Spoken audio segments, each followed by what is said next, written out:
Hello friends, welcome to மாங்கனி சமையல். இன்னைக்கு நம்ம மாங்கனி சமையல்ல நம்ம எல்லாருக்கும் ரொம்ப ரொம்ப பிடிச்ச காரப்பொரி எப்படி பண்றதுன்னு பார்க்கலாம். இந்த காரப்பொரி நம்ம பூண்டு கருவேப்பிலை எல்லாம் போட்டு நல்லா வறுத்து செய்யறதுனால ரொம்பவே ருசியா இருக்குங்க.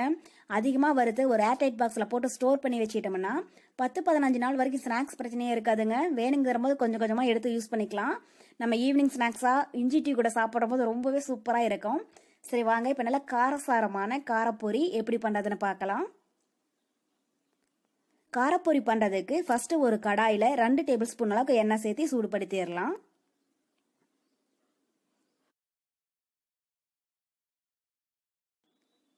இப்ப எண்ணெய் நல்லா சூடாயிடுச்சு. இது கூட 1 டீஸ்பூன் தாளிப்பு வடகம் சேர்த்துடலாம். நம்ம தாளிப்பு வடகம் சேர்க்கிற போது காரப்பொரி ரொம்பவே ருசியா இருக்குங்க.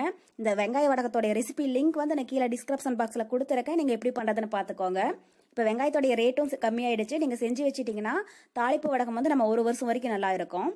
இப்போ இது லைட்டாக பொரிஞ்சதும் கொஞ்சம் கருவேப்பிலை சேர்த்துடலாம். கருவேப்பிலை பொரிஞ்சதும் இது கூட 20 பல் பூண்டை தோலெல்லாம் உரிக்காம இது மாதிரி 1-2 தட்டி எடுத்து வச்சிருக்கேன். அதை உள்ள சேர்த்துடலாம். பூண்டு தோல் எடுக்க வேண்டாங்க. தோல் எடுக்காமலே இது மாதிரி 1-2 தட்டி சேர்த்துக்கோங்க. அதனுடைய ஃப்ளேவர் ரொம்பவே நல்லா இருக்கும்.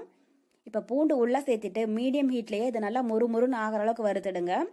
ஸ்டவ் மீடியம் ஹீட்ல வச்சு வருங்க. அப்பதான் பூண்டு ஒரே மாதிரி நல்லா வறுப்படும்.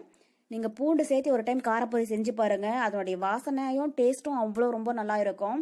நீங்க பூண்டு போடாம செஞ்சீங்கன்னா அது ஒரு டேஸ்ட்ல இருக்கும். பூண்டு போட்டு செஞ்சீங்கன்னா தான் அதனுடைய டேஸ்டே ரொம்பவே சூப்பரா இருக்கும். பாருங்க, இப்ப பூண்டு நல்லா மொறுன்னு வறுபட்டுருச்சு. ஸ்டவ் மீடியம் ஹீட்ல வச்சு வறுத்தீங்கன்னா தான் இது மாதிரி பூண்டு கலர் மாறிடாம ஒரே மாதிரி நல்லா வறுபடும். ஹைல வச்சு வறுத்தீங்கன்னா சரி வர வறுபடாது, சீக்கிரமா கலர் மாறிடும். இப்ப இந்த அளவுக்கு ஆனதுக்கு அப்புறமா இது கூட 5 காஞ்ச மிளகாய் கட் பண்ணி எடுத்து வச்சிருக்கேன். அதை உள்ள சேர்த்துடலாம். காஞ்ச மிளகாய் உள்ள சேர்த்துட்டு இது லைட்டா கலர் மாற அளவுக்கு வறுத்துடுங்க. பாருங்க, இப்ப காஞ்ச மிளகாய் லைட்டா கலர் மாறிடுச்சு. இது கூட 1/2 கப் அளவுக்கு வறுத்த நிலக்கடலை சேர்த்துக்கோங்க. கூடவே 1/2 கப் அளவுக்கு பொட்டுக்கடலையும் சேர்த்துடலாம். நிலக்கடலையும் பொட்டுக்கடலையும் காரப்பொரிக்கு எந்த அளவுக்கு சேர்க்கிறீங்களோ அந்த அளவுக்கு டேஸ்ட் ரொம்பவே சூப்பரா இருக்குங்க. நீங்க விருப்பப்பட்டா இன்னும் கொஞ்சம் அதிகமா கூட சேர்த்துக்கோங்க. இப்ப இதெல்லாம் சேர்த்துட்டு ஒரு 2 நிமிஷத்துக்கு நல்லா வறுத்துடலாம். பாருங்க, இப்ப இது நல்லா வறுபட்டுருச்சு. இது கூட 1/2 டீஸ்பூன் அளவுக்கு மஞ்சள் தூள் சேர்த்துடலாம். கூடவே காரத்துக்கு 1/2 டீஸ்பூன் மிளகாய் தூளும் சேர்த்துடலாம். நம்ம ஏற்கனவே காஞ்ச மிளகாய் சேர்த்திருக்கிறதுனால மிளகாய் தூள் உங்க காரத்துக்கு தகுந்த அளவுக்கு சேர்த்துக்கோங்க. இது கூட 1/4 டீஸ்பூன் அளவுக்கு பெருங்காயத்தூள் சேர்த்துடலாம். கண்டிப்பா காரப்பொரிக்கு பெருங்காயத்தூள் சேர்த்துக்கோங்க. அதோட ஃப்ளேவர் ரொம்பவே நல்லா இருக்கும். இப்ப இது கூட கொஞ்சமா உப்பும் சேர்த்துடலாம். உப்பு அதிகமா சேர்க்க வேண்டாங்க. ஃபர்ஸ்ட் கொஞ்சமா சேர்த்துக்கோங்க. நம்ம கடைசியா சாப்பிட்டு பார்த்துட்டு பத்தலைனா கொஞ்சம் சேர்த்துடலாம். ஏன்னா நான் உப்பு பொரி தாங்க எடுத்திருக்கேன். அதனால உப்பு குறைவா தான் இப்ப சேர்த்திருக்கேன். பாருங்க, இப்ப நம்ம சேர்த்துன கருவேப்பிலை, பூண்டு, நிலக்கடலை, பொட்டுக்கடலை இதெல்லாம் நல்லா வதங்கி அதனுடைய ஃபிளேவர் எல்லாம் எண்ணெயில நல்லா இறங்கிடுச்சுங்க. இந்த அளவுக்கு ஆனதுக்கு அப்புறமா இது கூட ஒரு பக்கம் அளவுக்கு பொரி நல்லா சுத்தம் பண்ணி எடுத்திருக்கேன். அதை உள்ள சேர்த்துடலாம். எங்க ஊர்ல பொரி எல்லாம் பக்கா கணக்குல தாங்க தருவாங்க. நான் ஒரு பக்கம் அளவுக்கு எடுத்திருக்கேன். இது உப்பு பொரிங்க. அதனால நான் உப்பு ஃபர்ஸ்ட் கம்மியா தான் சேர்த்திருக்கேன். நீங்க உப்பு இல்லாத பொரியா இருந்தாலும் உப்பு பார்த்துட்டு தேவைப்பட்டா கொஞ்சம் சேர்த்துக்கோங்க.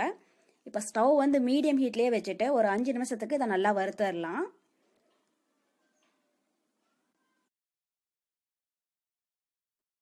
ஸ்டவ் மீடியம் ஹீட்ல வச்சு நல்லா இது மாதிரி வறுத்துக்கோங்க. ஒரு 5ல இருந்து 10 நிமிஷம் அளவுக்கு மீடியம் ஹீட்லயே வச்சு வருங்க.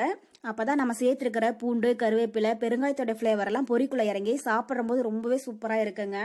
சிம்ல வச்சு வருங்க. அப்பதான் ஒரே மாதிரி நல்லா வறுபடும்.